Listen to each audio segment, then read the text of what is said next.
इस संसार में सबसे बड़ा पाप क्या है?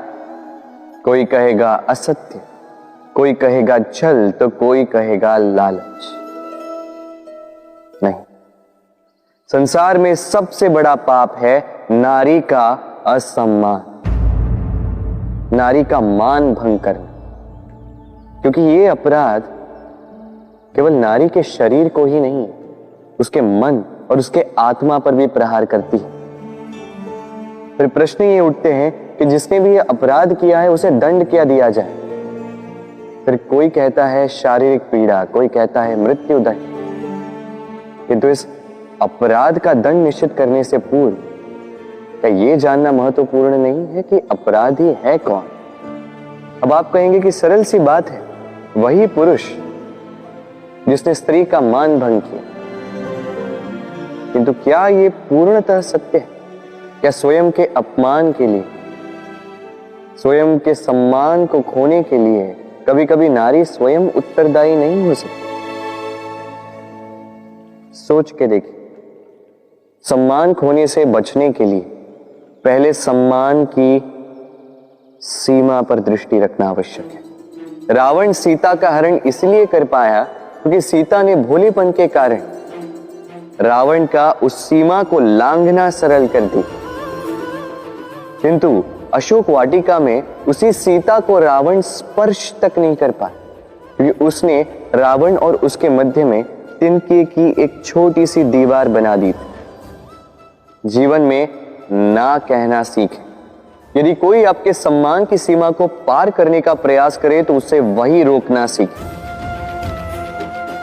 आपके ऊपर उठे पहले हाथ को, पहले कटाक्ष को वही रोक देना सीखें। फिर किसी पुरुष में साहस नहीं कि वो पुनः आपका अपमान करने का प्रयास भी कर सके, क्योंकि नारी जननी आराध्य है। तो स्वयं को निर्बल मानकर आप अपराधी ना बने। राधे राधे। इस कमल के पुष्प को देख रहे हैं? इसकी एक विशेष बात है, जल स्तर कितना भी बढ़ जाए ये पुष्प सदैव जल सतह के ऊपर ही रहेगा। और इसका कारण है इसकी ये नाक।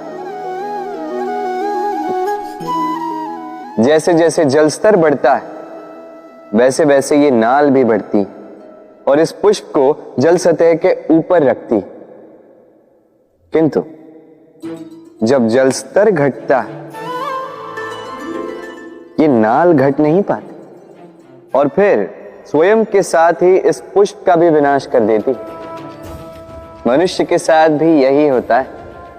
जैसे जैसे मनुष्य समृद्ध होता जाता है वैसे वैसे उसका जीवन स्तर बढ़ता जाता है, उसकी अपेक्षाएं, उसकी आवश्यकताएं बढ़ती जाती। किंतु जब संपन्नता घटने लगी उसकी आवश्यकताएं कम नहीं हो पाती और फिर इसी कमल की भांति मनुष्य भी टूट जाता है। तो फिर क्या करें? क्या किया जाए इस परिस्थिति में? जीवन स्तर बढ़ाना छोड़ दे? कदापि नहीं। किंतु जीवन स्तर बढ़ाने के साथ साथ ही अपनी आत्मशक्ति को सुदृढ़ करें।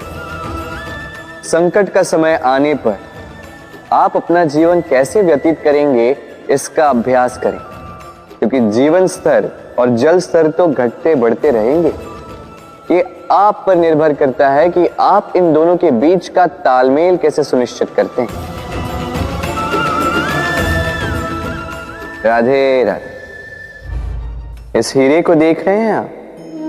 लाखों करोड़ों वर्षों तक धरती के गर्भ में रहने के पश्चात ये इतना कठोर बनता है, किंतु जब खान से निकाला जाता है कोयले की ही भांति होता है, श्वेत, कठोर, निस्तेज।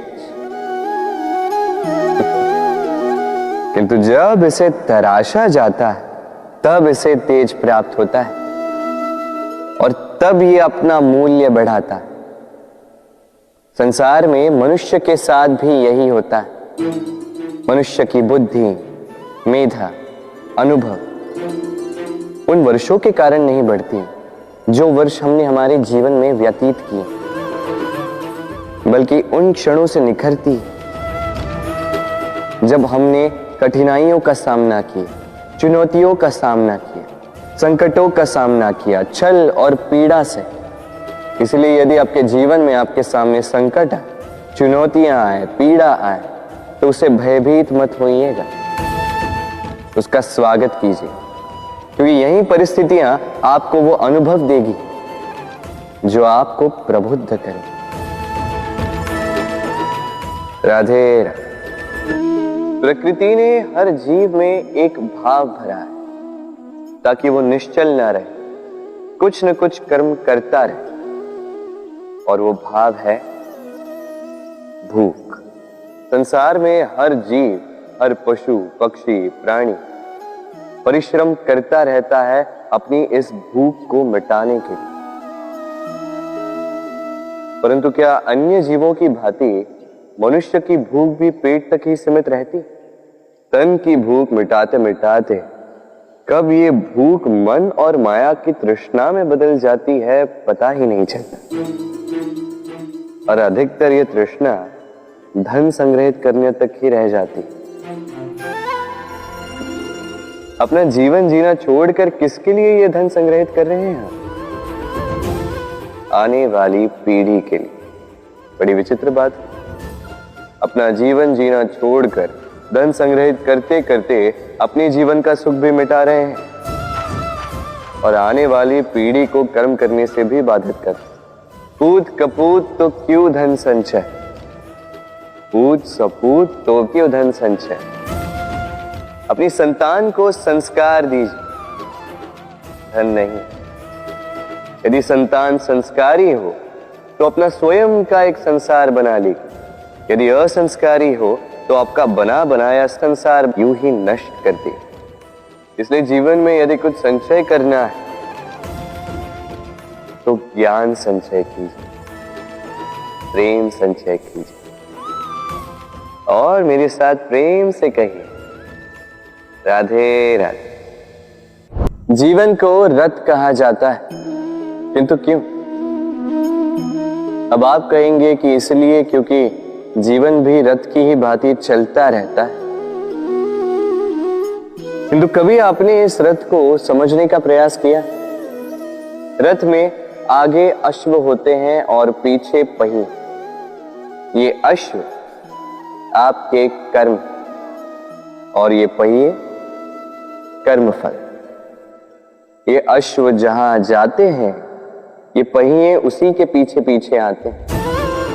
यदि आपके अश्व यानी आपके कर्म शुभ सरल मार्ग पर चलें तो आपकी यात्रा आनंदमयी होगी। यदि दुष्कर्म के बुरे पथ पर चलें तो आपकी यात्रा गड्ढों और झटकों से युक्त होगी। अब चयन आपका है, आप क्या चाहते हैं? आपकी यात्रा आनंदमयी हो या पीड़ादायी? अपने कर्मों के अश्वों को नियंत्रण में रखें। फल का पहिया सदैव आपको मधुर रास ही देगा। राधे राधे। बताइए श्रेष्ठ कौन? रेशम के धागे बनाने वाला या उन धागों को बुनकर वस्त्र बनाने वाला? निश्चित रूप से वस्त्र बनाने वाला। अब बताइए श्रेष्ठ क्या है? माटी को पूरे तट पर बिखेर कर रख देने वाली बाढ़ या उस माटी को समेट कर उसी से एक मूर्ति बनाने वाला मूर्ति का? निश्चित रूप से मूर्ति का। अब बताइए श्रेष्ठ कौन है? देवताओं और दानवों का वो दल जिन्हें अमृत प्राप्ति के लिए इस संसार में हलाहल फैला दिया, या वो महादेव जिन्होंने इस हलाहल को सूक्ष्म करके अपने कंठ में समाहित कर लिया? निश्चित रूप से महादेव श्रेष्ठ। इसी प्रकार संसार में छोटी छोटी बातों को बड़ा करने वाले श्रेष्ठ नहीं होते, क्योंकि छोटी छोटी नोकझोंकों को द्वंद्व में परिवर्तित करना बड़ा ही सरल है। किंतु श्रेष्ठ सदैव वो होता है जो बड़े से बड़े युद्ध को समझौता बनाकर समाप्त कर दे। राधे राधे। संसार में सबसे कठिन कार्य क्या है?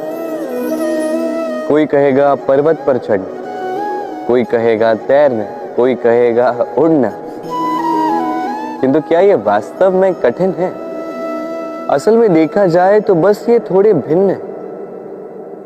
जो कर्म हमारे लिए करना थोड़े भिन्न हो, हम उसे कठिन समझ लेते हैं। जैसे तैरने की कला भिन्न है, पर्वत चढ़ने की कला भिन्न है, उड़ने की कला भिन्न है। जैसे कि कुछ लोग गणित और विज्ञान को कठिन समझ लेते हैं, तो वास्तव में ये बस साहित्य से थोड़े भिन्न है, कठिन नहीं। देखिए, इस संसार में कठिन कुछ भी नहीं है, बस एक दूसरे से भिन्न है। जैसे कुछ लोग हो, संबंध हो, किसी की सोच या विचारधारा हो, कभी कभी हमें समझ में नहीं आती, क्योंकि हमारी सोच और विचारधारा से वो भिन्न है। किंतु यदि ये समझ लिया जाए कि वो कठिन नहीं, बस थोड़े भिन्न है, तो अनेकों संबंधों को बचाया जा सकता है। राधे राधे।